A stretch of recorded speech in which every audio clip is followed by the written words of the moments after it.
Hello વિદ્યાર્થી મિત્રો, કેમ છો? હું તમારો મિત્ર પ્રકાશ કણજરે આ ચેનલમાં તમારું સ્વાગત કરું છું. તો હવે આપણે કયા ક્લાસ નંબર 9માં પહોંચી ગયા છીએ. અગાઉના ક્લાસ તમને બેટા નીચે લિંક મળી જશે, ત્યાં આગળ જઈને જોઈ શકો છો. અહીંયા આગળ શું શીખવાનું છે? આપણે વૈદિક ગણિત, અને જો અંગ્રેજીમાં કહીએ તો વૈદિક મેથેમેટિક્સ એટલે કે શોર્ટકટ ટ્રીક. પણ જીવનમાં ક્યાંય શોર્ટકટ ટ્રીક કામમાં આવતી નથી. આપણા કી કોન્સેપ્ટ હોય એ ઉપર કામ કરો તો જ કામમાં આવે છે. જે કી કોન્સેપ્ટ એટલે કે આપણું વૈદિક ગણિત. તો અહીંયા આગળ આપણે શું જોવાનું છે કે 11 થી 19 વચ્ચે આ ગમે તે સંખ્યાનો ગુણાકાર કે માની લો કે તમને 14 ગુણ્યા 18 કીધું, તો તમે કેવી રીતે કરી શકો? સાવ સરળ રીતે કેવી રીતે ગુણાકાર કરી શકો છો 2 ડિજિટમાં, બરાબર? ચલો, તમારે જો સંપૂર્ણ કોર્સ લેવો હોય એટલે મતલબ કે નીચે તમને લિંક આપેલ છે. જો લિંક ન મળે તો મને વોટ્સઅપ કરજો મિત્રો, 990 46 60 948 પર. ત્યાં આગળ હું તમને સંપૂર્ણ લાઇનસર કોર્સ પ્રમાણે જે પણ ક્લાસ છે તમને મોકલી આપીશ. કોઈ પણ ફી લેવાની નથી, કારણ કે આ શિક્ષણના ધંધામાં એક શું છે, મારો પ્રહાર છે. ઓકે, ચલો હવે આપણે સમય બગાડવાનો નથી, આપણે ગણતરી કરી લઈએ. ક્લાસ નંબર કયો છે? 9 છે. ચલો શરૂઆત કરીએ.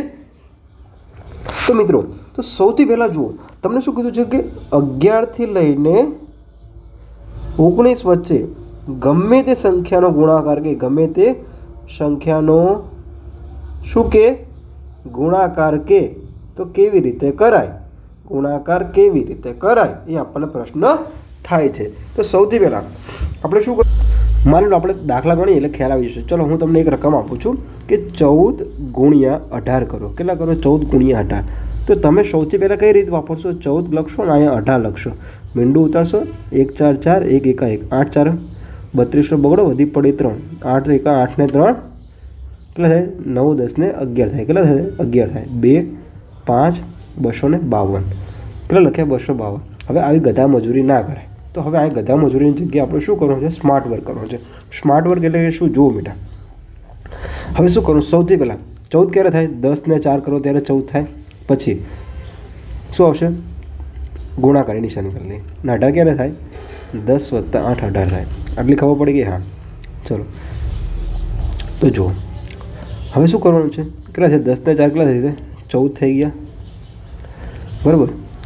હવે જો આપણે ડાયરેક્ટ એમ ના કરવું હોય તો એના કરતાં પણ સાવ સરળ સમજાવું તમને. શું કહે છે કે 14 એમના એમ મૂકી દો. હવે 18 ક્યારે થાય? 10 + 8 18 થાય. હા, તો ચલો હવે ગુણાકાર કરો. કોનો ગુણાકાર કરવાનો છે એ જોઈ લો. કોનો ગુણાકાર કરવાનો છે એ જુઓ મિત્રો. કેટલા કરીએ આપણે?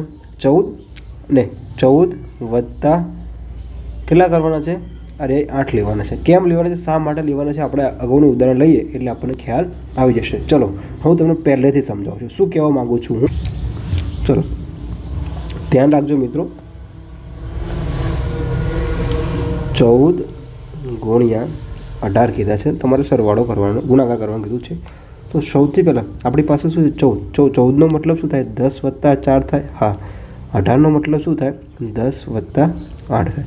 આટલી ખબર પડી ગઈ? હા, ચલો હવે શું કરવાનું છે કે 10 ને 4 કેટલા થશે? 14. કેટલા થશે? 14. હવે 14 વત્તા કેટલા કરવાના છે? 8.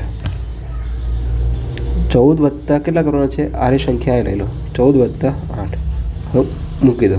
હવે આ બંનેનો ગુણાકાર 4 8 32. કેટલો થશે? 4 8 32. કેટલો છે? 4 8 32. અને આ કેટલા વડે ગુણવાના બેટા? 10 વડે. કેટલા વડે? 10 વડે. શા માટે? કારણ કે આ 10 અહીંયા છે એટલે. ખ્યાલ આવી ગયો? તો હવે જુઓ આપણે કરો, આપણે સમજશું, સારી રીતે સમજીએ, પણ તમે પહેલાં સારી જુઓ. 14 ને 8 22 ગુણ્યા 10 વત્તા 32. તો 22 ને 10 220 વત્તા 32. તો 2 ના 2 5 અહીંયા 2 અહીંયા. કેટલો? 252 થઈ ગયો જવાબ. હવે આપણે અગાઉ આ જોયો તો કેટલો જવાબ હતો? 252. કેટલો હતો? 252. ચલો હજુ એક ઉદાહરણ લઈ લઈએ જે સારી રીતે સમજી શકાય. બહુ સમજો, થોડું કોમ્પ્લિકેટેડ છે, ખાલી સમજવાનો પ્રયાસ કરજો. શું છે? માની લો કે હું તમને કહું 15 ગુણ્યા 13. તો હવે તમારે સૌથી પહેલાં શું કરવાનું છે? 15 ક્યારે બને? 10 ને 5. 13 ક્યારે બને? 10 ને 3. હવે શું કરવાનું છે? કે 10 ને 5 કેટલા થશે? આગળ 15 મૂકી દો. ચલો હવે ગુણ્યા આ 10. હવે આ જે 3 છે એ 3 ના લાઈફ નાખો. કેટલા લખો? 3 ગુણ્યા કેટલા આર્યા 10, આ 10 અહીંયા ઉતારો. હા, હવે આ બંનેનો ગુણાકાર 5 તરી 15 અહીંયા મૂકી દો. સરવાળા નિશાની કરી લો. તો હવે ચલો જોવાનો પ્રયત્ન કરો. 18 એટલે 18 ગુણ્યા 10 એટલે 180 વત્તા 10 ને 5 સોરી 5 તરી 15, 10 અહીંયા ગુણી નાખ્યો બરાબર ને, 15 ઉમેરી દો. તો હવે 180 વત્તા 15 કરો, 5 9 195. જવાબ કેટલો હશે બેટા? 195. હવે ચલો હું તમને એક બીજું કહું છું દાખલો, થોડો કોમ્પ્લિકેટેડ છે, સમજવાનો પ્રયાસ કરજો. માની લો કે હું કહું છું 12 ગુણ્યા 16. તો સૌથી પહેલાં તમારે શું કરવાનું છે કે 12 ક્યારે બને? 10 ને વત્તા 2. 16 ક્યારે બને? 10 ને વત્તા 6. હવે શું કરવાનું છે? 10 ને 2 12 અને આ કેટલા 6 અહીંયા ઉમેરી દો. 12 ને 6 બરાબર. હા, હવે કરી દો કૌંસ કરી દો. પછી શું કરો? આ 10 ને અહીંયા શેમાં લઈ લો? ગુણાકારમાં. ચલો થઈ ગયું. હા, વત્તા 2 6 12. હવે જુઓ 12 ને 6 18 ને 10 180 વત્તા 12. ચલો 2 9. તો હવે ગુણાકાર કરી દો, આપણો જવાબ આવે છે કે નહીં જો લો, તપાસ કરી લો. 180 ગુણ્યા 12, સોરી મિત્રો શું હશે? 12 ગુણ્યા કેટલો હતો આપણો જવાબ? 116. આપણો 192 આવી ગયો. હા, તો આપણી આ રીત કેવી છે? સાવ સાચી છે. કશું નથી, હજુ પ્રેક્ટિસ કરીશું તો આપણને ખ્યાલ આવી જશે. ચલો હું તમને એક પ્રશ્ન આપું છું કે 17 ગુણ્યા 13. તો સૌથી પહેલાં તમારે શું કરવું છે? 17 ક્યારે બને? 10 વત્તા 7. 13 ક્યારે બને? 10 વત્તા 3. હવે શું કરવાનું છે? ચલો સાવ સહેલું તમને સમજાવવાનો પ્રયાસ કરું. આ કેટલા છે? 17 લખી નાખો. કેટલા લખ્યા? 17 લખ્યા. હા, ગુણ્યા કેટલા કરવાના છે? ગુણ્યા પહેલાં સરવાળો કરવાનો. શેનો સરવાળો કરવાનો છે? 17 વત્તા 3. હવે કેટલા ગુણાકારના છે? અહીં ગુણાકાર 10 ઉતારો વત્તા 3 7 21. ચલો 17 ને 3 20 એટલે કે 10 હારી 200. હા, વત્તા 21 221. જવાબ કેટલો આવશે? 17 ગુણ્યા 13 કરો મિત્રો. 17 ગુણ્યા 13 તો જવાબ કેટલો આવશે? 221.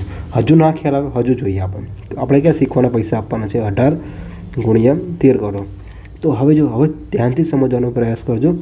મતલબ કે 18 ગુણ્યા સોરી મિત્રો અહીં જુઓ 18 ગુણ્યા 13 કરો. તો સૌથી પહેલાં તમારે શું કરવાનું છે? 18 ક્યારે બને? 10 વત્તા 8. 13 ક્યારે બને? 10 વત્તા 3. આટલી ખબર પડી ગઈ. હા, હવે શું કરવાનું છે? જો મિત્રો ચલો સૌથી પહેલાં 8 3 કેટલા લખી નાખીએ? 24. 24 ક્યાં લખી નાખીએ? આ બાજુ લખી નાખીએ 24. ભૂલ જ ના પડે. ચલો હવે શું કરવાનું છે?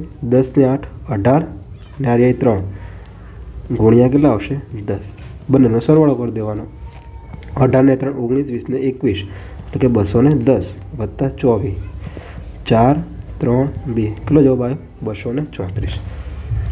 ચલો હવે આને ફરીથી ગણવાનું. તો ગુણાકાર કરવો હોય તો બેટા સાથે સાથે કેલ્ક્યુલેટર લઈને કરી નાખજો કે 18 ગુણ્યા 13 કરજો. 18 ગુણ્યા 13 કેટલો આવશે? 234. ચલો હું કહું કે 19 ગુણ્યા 18 કરો. 19 ગુણ્યા 18 કરો તો શું થશે? એ ડાયરેક્ટ હવે લખી નાખો. 19 આ લખી નાખું. હવે કેટલા હાર્યા? 8 ઉમેરી દઉં. 19 ને 8 કેટલા થશે? 8 2 16 ને 17 કેટલા થશે? 27 થશે. કેટલા થશે? 27. 27 થઈ ગયા. ડાયરેક્ટ મેં લખી નાખ્યું. હા, હવે શું કરીશ? 0 ઉમેરી દઈશ. 10 વડે ગુણા. હા, 8 9 કેટલા થશે? 72. તો એ 72 સરવાળો કરી દઈશ. તો 2 4 1 અહીંયા આવશે બરાબર. હા, 342. 19 ગુણ્યા 18 કરો તો બેટા. 19 ગુણ્યા 18 342. ચલો હવે સાવ સરળ સમજાવવાનો પ્રયાસ કરું છું. હવે ધ્યાનથી જોજો. હવે તમને આવડી જવું જોઈએ. માન લો કે લખ્યા મેં 14 ગુણ્યા 16. 14 ગુણ્યા 16 લખ્યા છે. તો સૌથી પહેલાં ડાયરેક્ટ ગુણાકાર કરું. શું કરું? 14 લખ્યા. હા, હવે 14 ને 6. હવે આ 14 લખ્યા છે અને આ 6 ઉમેરી દો. 14 ને 6 કેટલા થશે? 20 થશે. કેટલા થશે? 20. અને પછી કેટલા? 10 વડે ગુણી નાખો એટલે મીંડું મૂક્યું. હા, હવે શું કર્યો? સરવાળો. 4 6 24. તો કેટલો જવાબ આવશે? 224. કેટલો જવાબ આવશે? 224. તમારે જોવું હોય જો લો. 214 ગુણ્યા 16 કેટલો જવાબ આવે? 220. ચલો સાહેબ તમે ગમે તે રકમ કહો લખી નાખો. 18 ગુણ્યા 13. તો ચલો જુઓ 18, ચલો હું ડાયરેક્ટ કરું. 18 ને 3 કેટલા હશે? 19, 20 ને 21. 21 ગુણ્યા મીંડું એટલે 210 ને 8 3 24. 4 3 2 234. ખબર પડી ગઈ? હા. હવે ચલો હવે લખી નાખો 19 ગુણ્યા તમને કહું 18. તો તમે શું કરશો મિત્રો? 19 ને 8 કેટલા થશે?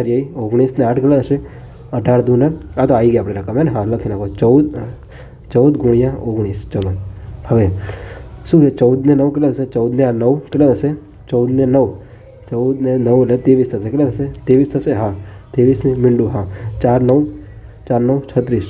ચલો 6 6 266.